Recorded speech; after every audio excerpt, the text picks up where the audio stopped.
This is my student support system. Keep watching, keep learning.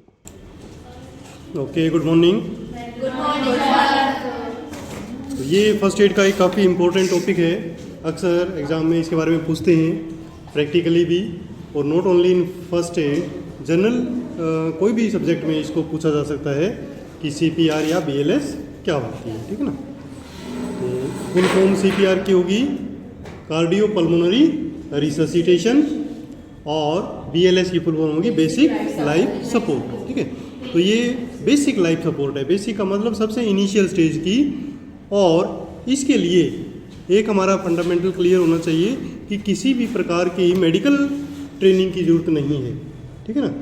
हर व्यक्ति को at least basic life support आना चाहिए। ठीक है ना, ताकि इमरजेंसी में व्यक्ति की जान बचाई जा सके। और एक ये इतना अच्छा इफ़ेक्टिव तरीका है कि डेफिनेटली एक लाइन में हम बात कहें तो कि मरे हुए आदमी को जिलाने का ये तरीका है। ठीक है ना। एक प्रकार की संजीवनी है जिसे हम अप्लाई करके और व्यक्ति को जिला सकते हैं। बट इसकी कुछ लिमिटेशंस हैं। ठीक है ना। क्या लिमिटेशन है? बेसिक जो लिमिटेशन है वो टाइम की है कि बहुत ही लिमिटेड टाइम इसके लिए बचता है डेथ होने के बाद। उतने टाइम में यदि हम CPR प्रॉपरली अप्लाई कर देते हैं तो जिला सकते हैं, अदरवाइज नहीं जिला सकते हैं। ठीक है ना। तो सबसे पहले देख लेते हैं कि बेसिक लाइफ सपोर्ट का मीनिंग क्या है। बेसिक लाइफ सपोर्ट और BLS is a level of medical care which is use for the victim of life threatening illness और injury until they can be given full medical care at hospital. ठीक है। तो again ये सिर्फ first aid है, पूरा treatment नहीं है। ये फर्स्ट एड उस समय तक उस व्यक्ति को दी जाती है जब तक कि उसको हॉस्पिटल पहुंचा नहीं दिया जाए या प्रॉपर मेडिकल टीम उसकी सपोर्ट के लिए ना आ जाए, तब तक उसके लाइफ को सस्टेन करने का एक तरीका है। ठीक है। It can be provided by train medical personnel. अगर ट्रेन मेडिकल पर्सनल है तो बहुत ही अच्छा है, including emergency medical technician, paramedical और बाय अ फर्स्ट एड। ठीक है ना। कोई भी फर्स्ट एड, और फर्स्ट एडर आप जानते हैं कि कोई भी हो सकता है, कोई यूनिवर्सिटी स्टूडेंट हो सकता है, कोई इवन स्कूल या कॉलेज का टीचर हो सकता है जिसने कभी फॉर्मल CPR की ट्रेनिंग की क्लास ली हो, तो वो भी CPR दे सकता है। ठीक है। तो आज की क्लास के बाद आप लोग भी CPR देने में सक्षम होंगे, है ना। तो ये मान के चलते हैं, तो ध्यान से इसको समझना सीखना, है ना। अब आता है इंडिकेशन ऑफ BLS, किसको देनी है। ठीक है ना। अगर आपको ये पता हो कि BLS किसके लिए शुरू करनी है तो आप आगे BLS की प्रोसेस को कर पाएंगे। ठीक है ना। इंडिकेशन क्या है? डेड केसेस, यानी बिल्कुल मरा हुआ आदमी। मरा हुआ आदमी कब होगा? जब उसमें ना तो पल्स है और ना ही रेस्पिरेशन है। ठीक है ना। ब्रेथलेस और पल्सलेस जो बॉडी होगी उसको हम डेड मानेंगे। कोई भी पल्स नहीं है और कोई भी ब्रीदिंग के साइन या सांस लेने के साइन नहीं है, और ये 10 मिनट के अंदर अंदर हुआ हो। ठीक है। अगर 10 मिनट आपके सामने उसको हो चुके हैं और CPR शुरू नहीं हुआ है तो इसका मतलब उसको अब जीवित नहीं किया जा सकता। ठीक है ना। तो ये एक इंडिकेशन हो गई। दूसरा, ड्रग, किसी भी ड्रग का यदि ओवरडोज हो जाता है और उसके कारण प्रॉब्लम हो जाती है तो उसमें भी हम क्या कर सकते हैं? CPR दे सकते हैं। ठीक है ना। बट किस कंडीशन में? जब ड्रग ओवरडोज के कारण पल्सलेस और ब्रेथलेस में व्यक्ति हो गया। ठीक है। और क्या हो सकता है? ड्राउनिंग। ठीक है ना। यदि डूबने के कारण सांस आना और पल्स आना बंद हो गया है तो भी हम दे सकते हैं। ठीक है। और क्या है? पॉइजनिंग, किसी भी टाइप की जहर की ओवरडोज के कारण हो गया हो तो भी हम CPR दे सकते हैं। शोक में चला गया हो व्यक्ति। ठीक है ना। शोक के बारे में भी हम बाद में अलग से स्टडी करेंगे कि शोक की कंडीशन क्या है। इसमें भी एकदम से सडन कार्डियक अरेस्ट और रेस्पिरेटरी अरेस्ट हो सकता है। ये सिचुएशंस हैं जहाँ पर हम CPR या BLS शुरू करें। ठीक है ना। इसको हम कहते हैं इंडिकेशन। अच्छा, CPR और BLS शुरू करने से पहले आपको मेन प्रिंसिपल का क्या ध्यान रखना है कि रेस्पॉन्स टाइम क्विक होना चाहिए। क्विक रेस्पॉन्स टाइम, जितना जल्दी आप शुरू करेंगे उतना ही व्यक्ति को बचाने का चांस बढ़ जाएंगे, अदरवाइज वो कम होते जाएंगे। ठीक है। Act fast because first 10 minutes are crucial. ठीक है ना। पहली जो 10 मिनट है वो क्रूशियल है, और जितनी जल्दी शुरू होंगे उतना ही बेटर रहेगा। अर्लियर इज द बेटर, ठीक है। अच्छा, क्यों ऐसा क्यों है? Because brain death chances are high when the heart stops. जैसे ही हार्ट बीट रुक जाती है, उसके बाद हर सेकंड चांस बढ़ते रहते हैं ब्रेन के डेड होने के। और ब्रेन को अगर डेड हो गया तो उसको दोबारा नहीं शुरू किया जा सकता। हार्ट स्टॉप हुआ है, उसको शुरू किया जा सकता है, बट ब्रेन को शुरू नहीं किया जा सकता, ठीक है। तो जितना जल्दी हम शुरू करेंगे उतना ही बेटर है। तो इसके अंदर हम ये मान के चलते हैं कि यदि 0 से 4 मिनट का समय हुआ है, अभी अभी हार्ट स्टॉप हुए, तो ब्रेन को कोई भी डैमेज नहीं होगा और व्यक्ति को ठीक करके वैसा का वैसा व्यक्ति अपना सारा काम रूटीन कर सकता है। तो पहले 4 मिनट सबसे इम्पोर्टेंट है, ठीक है। उसके बाद 4 से 6 मिनट में चांस हैं, लो चांस है कि ब्रेन को कुछ डैमेज हो गया हो, बट फिर भी व्यक्ति जीवित रहेगा तो अपनी नॉर्मल एक्टिविटी कर सकता है। इसके बाद का जो टाइम है 6 से 10 मिनट का, इसमें बहुत ही ज़्यादा चांस होते हैं कि ब्रेन को डैमेज हो गया होगा और उसके बाद तो वो डेड ही हो जाता है। तो अर्लियर इज द बेटर, है ना। अब हम जब उस सीन पे आते हैं जहाँ पर उस व्यक्ति की हार्ट और पल्स रुकी हुई है, तो उसको सबसे पहले असेस करना है कि क्या रुका हुआ है, हार्ट रुका हुआ है, रेस्पिरेशन रुका हुआ है, या क्या प्रॉब्लम है। तो उसको हम कहेंगे कि जो भी कोलैप्स्ड विक्टिम ज़मीन पे पड़ा हुआ है या चेयर पे पड़ा हुआ है, उसको हम कोलैप्स कहेंगे। कोई रेस्पॉन्स नहीं है तो उसको असेस कैसे करेंगे? तो सबसे पहला जो हमारा दिमाग में पॉइंट आना चाहिए वो आना चाहिए कि सीन सेफ्टी, ठीक है। Make sure that environment is safe for rescuer and victim, आपके लिए भी और वो जो व्यक्ति वहाँ पड़ा हुआ है उसके लिए सीन सेफ होना चाहिए, उसके बाद ही काम करें। तो सीन सेफ के लिए क्या देखेंगे कि जैसे एक तो करंट उसको लगा हुआ नहीं है, क्योंकि करंट वाली पोजीशन में भी अगर स्टॉप है तो हम सीपीआर दे सकते हैं। तो अगर उसके करंट लगा हुआ है और आप सीपीआर शुरू करेंगे तो आपको भी लगेगा, ठीक है ना। तो ऐसी गलती नहीं करनी। दूसरा, अगर आग लगी हुई है उस रूम में और आप वहीं सीपीआर दे रहे हैं तो ये सबसे बड़ी गलती होगी, क्योंकि सीन सेफ नहीं है। इसी प्रकार यदि सड़क के बीच में एक्सीडेंट साइड पे आप कर रहे हैं तो वो भी सीन सेफ नहीं है। तो पहले सीन सेफ करना है, ठीक है ना। वायर है तो वायर हटाना, आग लगी हुई है तो उसको दूसरी जगह शिफ्ट करना, सड़क पे है तो उसको साइड में शिफ्ट करना, ठीक है ना। तो सबसे पहले सीन सेफ्टी करनी है। उसके बाद शेक एंड आस्क, उसके बाद हम असेसमेंट शुरू कर देंगे। सबसे पहले उस व्यक्ति को हिलाएंगे दोनों हाथों से और पूछेंगे कि आप कैसे हैं, आपका नाम क्या है, ठीक है, ताकि वो रेस्पॉन्ड करे। हाउ आर यू, ठीक है ना, आर यू ओके, क्या आप ठीक हैं, ऐसे रेस्पॉन्स लेने का प्रयास करेंगे। यदि कोई भी रेस्पॉन्स नहीं है तो फिर आगे का प्रयास करेंगे। क्या करेंगे? चेक कैरोटिड पल्स, ठीक है ना। अब हम पल्स चेक करेंगे सबसे पहले। तो सबसे पहले जो पल्स चेक करेंगे वो कैरोटिड है, क्योंकि कैरोटिड पल्स सबसे लास्ट में जाती है, ये तो शुरू में चली जाएगी, कैरोटिड पल्स लास्ट में जाएगी। तो कैरोटिड पल्स हम चेक करेंगे। कैरोटिड पल्स कैसे चेक करते हैं कि जो एडम्स एप्पल होता है हमारा बिल्कुल सेंटर में थायराइड ग्लैंड के ऊपर, उसके साइड में थोड़ा सा हम जाएंगे और फील करते हुए जाएंगे। जो यहाँ पर एक खड्डा सा आएगा गहरा, वहाँ पर हमें कैरोटिड पल्स मिलती है। आप लोग फील कर सकते हैं, दोनों साइड में है, लेफ्ट और राइट। अगर वो आ रही है तो इसका मतलब घबराने की जरूरत नहीं है, एटलीस्ट ब्रेन डैमेज नहीं होगा। क्यों नहीं होगा? क्योंकि हार्ट चल रहा है तो ब्रेन तक वो ऑक्सीजन लगातार पहुंचा रहा होगा, ठीक है ना। क्योंकि कुछ ऑक्सीजन तो हमेशा ब्लड में रहती है और हार्ट यदि चल रहा है तो ब्लड जा रहा है ब्रेन में और ऑक्सीजन उसको मिल रही है ना। उसके बाद क्या करेंगे? कैरोटिड पल्स चेक करने के दौरान ही साइमल्टेनियसली उसी दौरान हमारी नज़र चेस्ट पे भी जानी चाहिए, ठीक है ना। तो उससे क्या होगा, अगर चेस्ट राइज और डाउनफॉल हो रही है तो इसका मतलब रेस्पिरेशन भी उसका चालू है, ठीक है। तो कैरोटिड पल्स भी हमने देख लिया, रेस्पिरेशन भी देख लिया। तो इससे क्या होगा, इससे हम एश्योर हो जाएंगे कि चलो ठीक है, व्यक्ति जिंदा है, सिर्फ बेहोश हुआ है, ठीक है। और अगर ये नहीं है तो हमें जल्दी से जल्दी आगे की प्रोसेस शुरू करना पड़ेगा। अब इसमें भी अगर रेस्पॉन्स नहीं है तो हम क्या करेंगे? सबसे पहले ABC करते हैं वैसे नॉर्मली, है ना, बट आजकल ABC नहीं करके CAB करते हैं। पहले सर्कुलेशन या कार्डियक कंप्रेशन शुरू करना है, ठीक है ना। शुरुआत किससे करेंगे? कार्डियक कंप्रेशन से। क्यों करेंगे? इसके पीछे प्रिंसिपल क्या है? कार्डियक कंप्रेशन क्यों शुरू करना है? क्योंकि अब आपको नहीं पता कि ब्रेन को कितनी देर से ऑक्सीजन नहीं मिल रही है, और हमारा फर्स्ट एम क्या होता है कि ब्रेन को ऑक्सीजन मिल जाए, बाकी काम बाद में। तो ब्रेन को ऑक्सीजन कहाँ से मिलेगी? जब आप कार्डियक कंप्रेशन करेंगे। ठीक है ना। अब कार्डियक कंप्रेशन का प्रिंसिपल क्या है कि जब आप हार्ट को प्रेस करते हैं, किसके बीच में प्रेस होता है? हार्ट, स्टर्नम, और पीछे क्या है? Vertebral column. ये दोनों स्ट्रॉन्ग चीज़ें हैं, इनके बीच में जब आप हार्ट को प्रेस करेंगे तो ब्लड निकलेगा और वो कहाँ तक पहुँचेगा? ब्रेन तक। तो एटलीस्ट एक साइकिल हमने ऑक्सीजन ब्रेन को पहुँचा दी, है ना। तो जितनी जल्दी हो हम सबसे पहले सर्कुलेशन शुरू करेंगे, सी पॉइंट को पहले लेके आएंगे, ठीक है ना।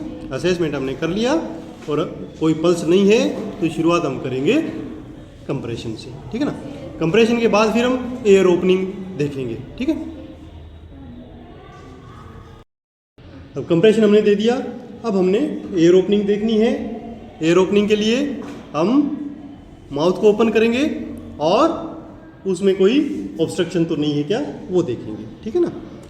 और उसके बाद जैसे हमने एयर ओपनिंग किया, एयरवे को खोला और देखते हैं कि अगर ऑब्स्ट्रक्शन दूर करने के बाद रेस्पिरेशन शुरू हो जाता है तो वेल एंड गुड, और रेस्पिरेशन शुरू नहीं होता है तो ब्रीदिंग शुरुआत करेंगे।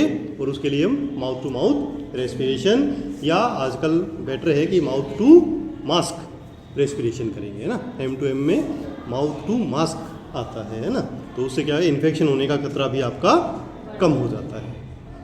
अच्छा, अब ये देखिए, थोड़ा सा आप इस पिक्चर को देख सकते हैं जो हमने अभी स्टडी किया था कि पल्स देखने के लिए हमें क्या देखना है।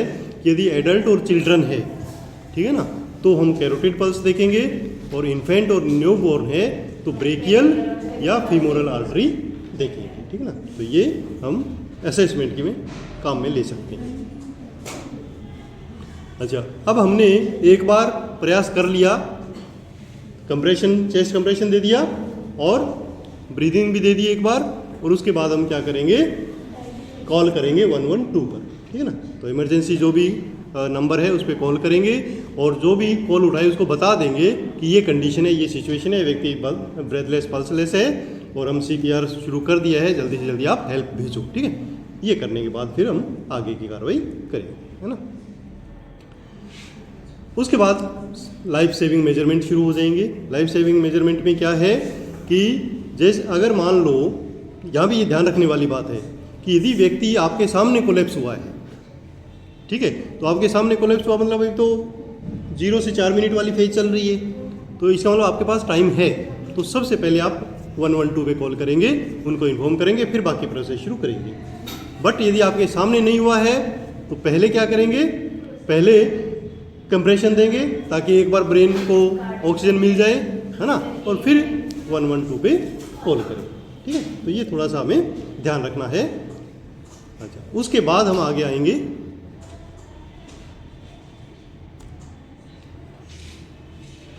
फर्स्ट प्रोवाइड, हमने ऑक्सीजन दे दी ब्रेन को।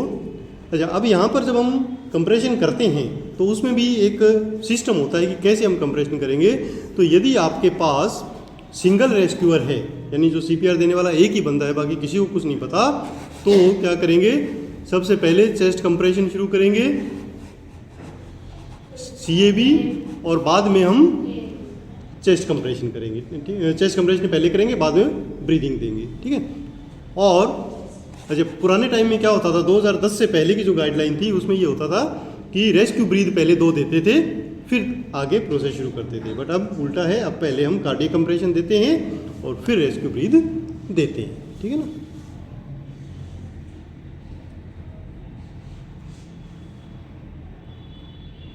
अच्छा, अब ध्यान क्या रखना है ये CPR शुरू करते समय कि जो व्यक्ति है वो हार्ड और फ्लैट सरफेस पर होना चाहिए, या तो ज़मीन पे, और यदि बेड पे है तो बेड हार्ड वाला होना चाहिए, सॉफ्ट चारपाई वगैरह नहीं होनी चाहिए, क्योंकि उससे प्रॉपर आपको CPR का जो इफेक्ट है वो नहीं आ पाएगा, ठीक है ना। तो ये वाली कंडीशन है तो सही है। अगर ये वाली है या इस प्रकार की कार्डियक बेड लगा हुआ है तो उसको CPR नहीं करना, पहले उसको प्रॉपर पोजीशन में लेना है, ठीक है। अच्छा, उसके बाद हमें CPR शुरू करना है।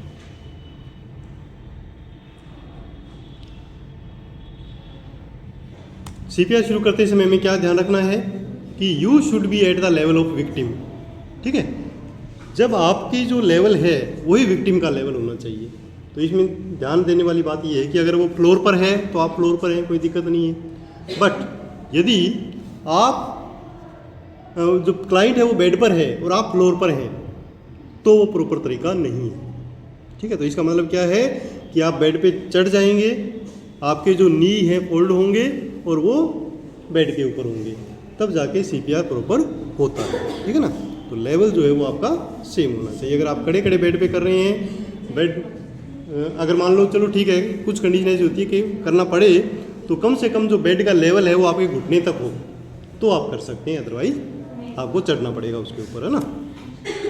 When the patient is on bed, you should lower it so that elbow become straight. क्योंकि बेसिक प्रिंसिपल इसमें क्या है कि CPR देते समय कभी भी एल्बो फोल्ड नहीं होनी चाहिए। जब आप कंप्रेशन दे रहे हैं ना, तो यहाँ से कोई मूवमेंट नहीं होनी चाहिए, ये स्ट्रेट रहेंगी और जो कंप्रेशन आएगा वो कहाँ से आएगा, शोल्डर से आएगा, तब CPR प्रॉपर होगा। शोल्डर से कंप्रेशन आने का मतलब एक तो प्रेशर पूरा लगेगा और एक थकेंगे नहीं। ठीक है ना, क्योंकि एल्बो तो बहुत जल्दी थक जाएंगी, ये थकेंगे नहीं। तो यहाँ का प्रेशर आना चाहिए, तो इतना नीचा हो, और इतना नीचा तभी होगा जब वो नी लेवल तक आ जाएगा। ठीक है, अच्छा अब आती है पोजीशन। हाथों की पोजीशन कैसे रखेंगे? तो हाथों की पोजीशन रखने के लिए सबसे पहले एक हाथ आपका चेस्ट पे रहेगा, कहाँ पर, बिल्कुल सेंटर में स्टर्नम के ऊपर। ठीक है ना, स्टर्नम के ऊपर रहेगा, और दूसरा जो हाथ जो ऊपर आप लगाएंगे उसको लॉक करना है। ठीक है ना, तो इस प्रकार की कंडीशन रहेगी, नीचे वाला सीधा और ऊपर वाला इस प्रकार। ठीक है ना, वो कोई हार्ड एंड फास्ट रूल नहीं है कि लेफ्ट करना है या राइट करना है। ठीक है ना, वो आप अपनी मर्जी से कर सकते हैं, बट जो भी नीचे रहे वो खुला रहेगा और जो ऊपर रहेगा वो। ठीक है ना, तो इसमें थोड़ा सा ये मान के चलते हैं कि जो आपका मेन हैंड है वो नीचे रखो, जो लेफ्ट हैंडर है वो लेफ्ट रखेंगे, राइट हैंडर है वो राइट रखेंगे, बट इसमें कोई वह प्रॉब्लम नहीं आती है कि आपने कौन सा रखा, है ना। प्लेस द बेस और पाम ऑफ राइट हैंड, तो राइट हैंडर के लिए है कि राइट हैंड नीचे रखेंगे, कहाँ पर, ऑन द स्टर्नम, स्टर्नम के ऊपर रखेंगे, बिटवीन द निपल्स, यानी उसका लेवल क्या रहेगा, जो निपल का लेवल होता है उस लेवल पे ये रखना है। तो उससे क्या होगा, बिल्कुल जो हार्ट के ऊपर प्रेशर पड़ेगा वो प्रॉपर पड़ेगा। ठीक है ना, अच्छा फिंगर्स इंटरलॉकिंग होगी, कौन सी, ऊपर वाले हाथ की। ठीक है, जैसा इस पिक्चर में दिखाया हुआ है। ठीक है, उसके बाद आपको प्रॉपर स्ट्रोक्स देने हैं। अब प्रॉपर स्ट्रोक्स के लिए पोजीशन आपको मैंने बताई है, ये वाली आनी चाहिए, और अपर स्ट्रोक एंड लोअर स्ट्रोक, यहाँ से मूवमेंट होगी। ठीक है ना, और मूवमेंट जो है केवल शोल्डर की होगी, एल्बो की कोई मूवमेंट नहीं होगी। ठीक है ना, अप और डाउन, अप और डाउन इस प्रकार। ठीक है ना, और ये कंप्रेस करेगा डायरेक्ट स्टर्नम को, और ये जो एंगल बनना चाहिए ये बिल्कुल 90 डिग्री का होना चाहिए। ठीक है ना, ये ध्यान रखना है, ऐसे टेढ़ा करके या ऐसे करके नहीं करना, बिल्कुल 90 डिग्री का होना चाहिए, चेस्ट के ऊपर आना चाहिए प्रॉपर, है ना, तब हम सही तरीके से CPR दे पाएंगे। ठीक है, use the power off shoulder of the body weight and body weight, do not use elbow muscle. ठीक है, ये हमेशा हमें ध्यान रखना है, तो इससे क्या है कि थकावट नहीं होगी और प्रेशर जो आएगा वो पूरा आएगा। अच्छा, अब आगे क्या करना है, जब आपने पोजीशन बना ली तो पुश हार्ड, पुश फास्ट। ठीक है ना, जोर से प्रेस करना है और फास्ट फास्ट करना है। ठीक है, कितना जोर से करना है कि एटलीस्ट 5 to 6 सेंटीमीटर या 2 to 2.5 इंचेज, इतना वो जाना चाहिए एडल्ट के लिए। ठीक है, और फास्ट कितना करेंगे, एटलीस्ट 100 to 120 पर मिनट, इतना तेज़ी से जाना चाहिए, तब जाके आपका CPR क्या होगा, प्रॉपर होगा। तो एटलीस्ट 100 तो हो, बाकी ज़्यादा हो जाए तो कोई दिक्कत नहीं। ठीक है ना, बच्चों के लिए यदि करेंगे तो उसके लिए क्या करेंगे, एक हाथ का यूज करेंगे। ठीक है, क्योंकि प्रेशर नहीं दो ज़्यादा हो जाएगा, बाकी सिस्टम सेम रहेगा। और यदि इन्फेंट है, बिलो 1 ईयर है, तो 2 फिंगर और थंब, ठीक है ना, इसका यूज करके हम CPR देंगे।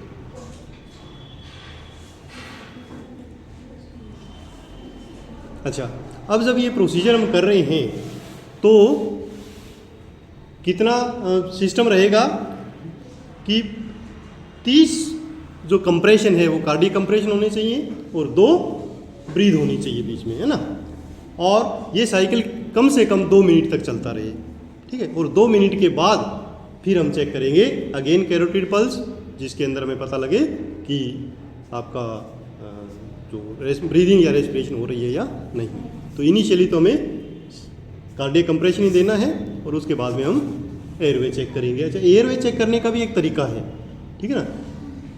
पल्स चेक करने का क्या तरीका था, कैरोटिड वाला, और एयरवे चेक करने का क्या तरीका है कि हमें जो head tilt and chin lift method करना है, head tilt and chin lift. तो ये कैसे होगा कि आपका जो ये हथेली है ये उसके फोरहेड पे जाएगी, जैसे यहाँ पिक्चर में आप देख रहे हो, और ये चिन हम लिफ्ट करेंगे और हेड को टिल्ट करेंगे पीछे। तो इस पोजीशन में हाइपर एक्सटेंशन जब नेक का होगा तो जो टंग फाल हो जाती है पीछे वो आगे आ जाएगी। टंग फाल क्यों हो जाती है, अनकॉन्शियस सिचुएशन, डेड सिचुएशन, इन सब में टंग फाल हो जाती है और पीछे वो आपको जो ट्रेकिया है उसको कवर कर देती है और सांस नहीं आने देती, ठीक है ना। तो इस कंडीशन से क्या होगा, एयरवे क्लियर हो जाएगा यदि वो टंग फाल के कारण है तो। और कोई कारण है तो फिर बाद में आप देखेंगे। तो सबसे पहले आपने ये उसको एयरवे को क्लियर किया टंग फाल से, उसके बाद एयरवे चेक किया। एयरवे चेक करने का क्या तरीका है कि जैसे आपने पीछे किया, यदि सांस चालू हो जाएगा तो चेस्ट राइज और डाउन होगी तो इसका मतलब ओके है। अदरवाइज मुंह के अंदर आप चेक करेंगे मुंह खोल के, और कोई हैंकी या कोई भी कपड़ा 2 अंगुली लेके पूरे मुंह के अंदर आगे तक घुमा देंगे, ठीक है ना। तो इससे कोई मुंह के अंदर कोई भी चीज़ होगी, लार वगैरह कलेक्शन है, कोई टुकड़ा वगैरह अगर खाना खाते हुए हुआ है तो वो सारी चीज़ें बाहर आ जाएंगी, ठीक है ना। उसके बाद हम ब्रीदिंग देंगे, ठीक है ना। अब इतना करने के बाद नॉर्मली ब्रीदिंग शुरू हो जाती है कि ये एयरवे क्लियर हो गया, सांस शुरू हो गई, ठीक है ना। नहीं हुई तो हम आगे करेंगे। अब इसके लिए देखने का क्या तरीका है, नंबर 1 आप चेस्ट को देखेंगे वो राइज और डाउन हो रही है या नहीं, और दूसरा थोड़ी सी गाल उसके नाक के पास ला के देखेंगे।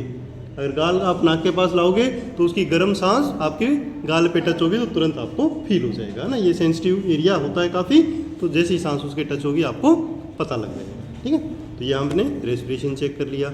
उसके बाद कुछ भी नहीं है, ना रेस्पिरेशन है और ना पल्स है, तो अगेन हम वही तरीका फिर अपनाएंगे 30:2, ठीक है। तो ये हमारा कंटिन्यू रहेगा।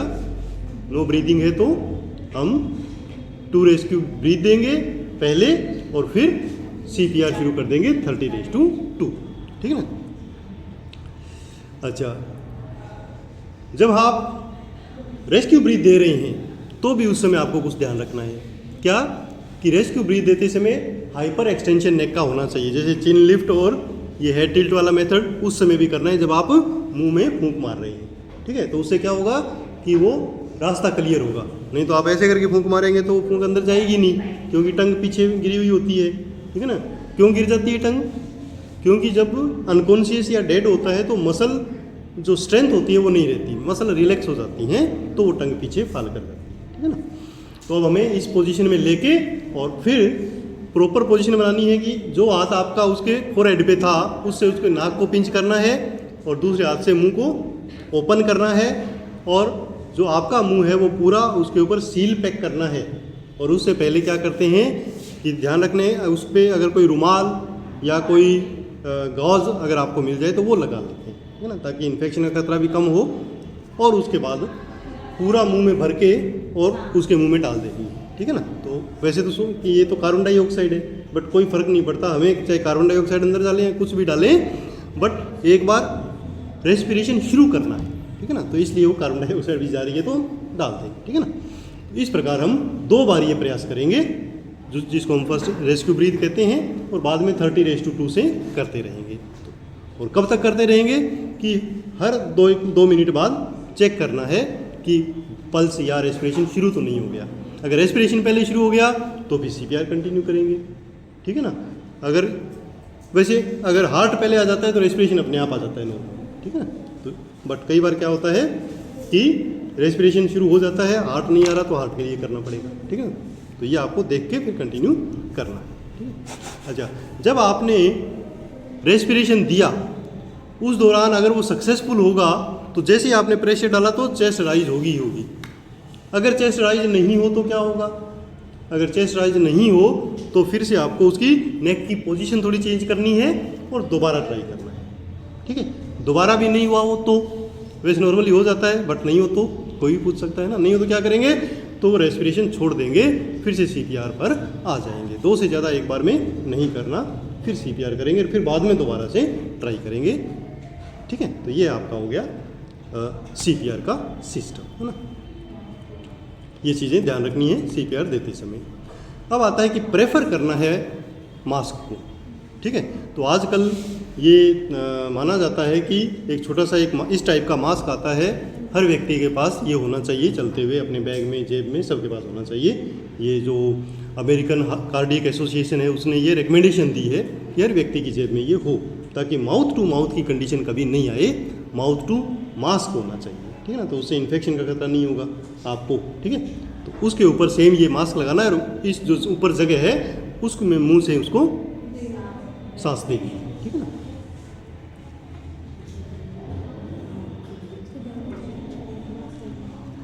तो उससे क्या होगा, अगर ब्रीदिंग शुरू हो गई तो मज़े आ गए, व्यक्ति बच गया, है ना। और उसमें क्या करेंगे, उसके बाद उसको रिकवरी पोजीशन में देंगे, ठीक है ना। अब कई बार प्रैक्टिकली ये बात पूछते हैं जब फर्स्ट एड का प्रैक्टिकल होता है कि रिकवरी पोजीशन आप कैसे बनाएंगे। यदि कोई व्यक्ति अनकॉन्शियस है, सांस चालू हो गई, जिंदा हो गया, रिकवरी पोजीशन कैसे देंगे, किसी को आइडिया है? रिकवरी पोजीशन होती है कि हाइपर प्रोन, सेमी प्रोन, ठीक है ना। प्रोन पूरा, प्रोन तो होता है पूरा उल्टा, इसमें सेमी प्रोन होता है आधा उल्टा, ठीक है ना।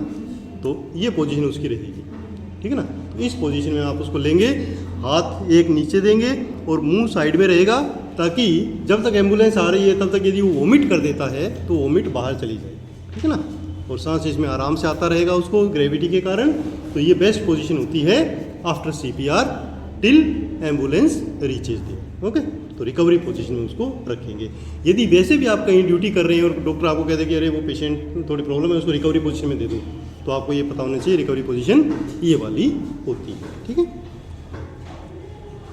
Once you begin CPR do not stop except one of these condition. एक बार यदि आपने CPR शुरू कर दिया तो उसको रोकेंगे नहीं। कब तक? If you seen obvious sign of life such as breathing, जब तक उसको सांस आना शुरू ना हो जाए तब तक CPR नहीं रोकना है, या AED अवेलेबल हो। अब AED क्या होती है? AED होती है एक, जैसे आजकल जो ABC जो फर्स्ट एड बोलते हैं ना, वैसे ABCD होता है ना। तो D होता है एक डिफिब्रिलेटर है ना। ये एक प्रकार का, जैसे आपने फिल्मों में देखा होगा, ऐसे इलेक्ट्रोड लगा के उसको शुरू करते हैं ना, तो उससे एक करंट दौड़ता है बॉडी में और वो हार्ट को शुरू कर देता है। क्योंकि हार्ट भी एक प्रकार की जो ECG आप देखते हैं ना, वो इलेक्ट्रिक एक्टिविटी होती है। तो वो जो इनिशियल एक करंट जाता है वो हार्ट को शुरू कर सकता है, तो उसको ऑटोमेटिक इलेक्ट्रिक डिफिब्रिलेटर या AED बोलते हैं। अगर वो अवेलेबल हो तो वो भी आप उसको यूज़ कर सकते हैं, ठीक है ना।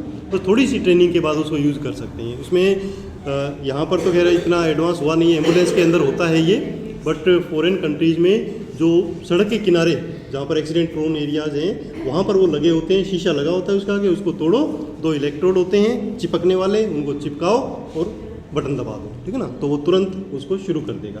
तो AED अगर अवेलेबल है तो CPR की ज़रूरत नहीं पड़ेगी, वो हार्ट को चला देगा, ठीक है ना। अच्छा, या और क्या कंडीशन में आप रोक सकते हैं? अनदर ट्रेनर और रेस्पॉन्डर इज अवेलेबल। किसी और को CPR आता हो तो वो करना लग जाए और आप छोड़ दें तो आप छोड़ सकते हैं, अदरवाइज नहीं छोड़ना। या if you are too exhausted to continue, इतने ज़्यादा थक गए हैं कि अब आप कर ही नहीं सकते तो छोड़ सकते हैं, ठीक है ना। बट नॉर्मली ये मान के चलते हैं कि आधे घंटे तक एटलीस्ट करते रहना चाहिए, या तो सांस आ जाए पहले ही, हार्ट चल जाए, नहीं तो आधा घंटा तो करें, या कोई दूसरा अवेलेबल हो तो करता रहे जब तक एम्बुलेंस नहीं आ जाए। क्यों? अभी हमने आपको बताया कि 10 मिनट के बाद तो डेड हो जाता है, बट यहाँ हम कह रहे हैं कि आधे घंटे तक करते रहो, या जब तक नहीं आए तब तक करते रहो। तो ये कंट्रोवर्सी क्यों? कौन बताएगा? जिसने ध्यान से सुना होगा वो बताएगा, किसी ने ध्यान से नहीं सुना। क्यों करते रहे आधे घंटे तक? 10 पहले जबकि मैंने बताया था कि 10 मिनट में तो हार्ट स्टॉप हो जाएगा, तो ब्रेन स्टॉप हो जाएगा।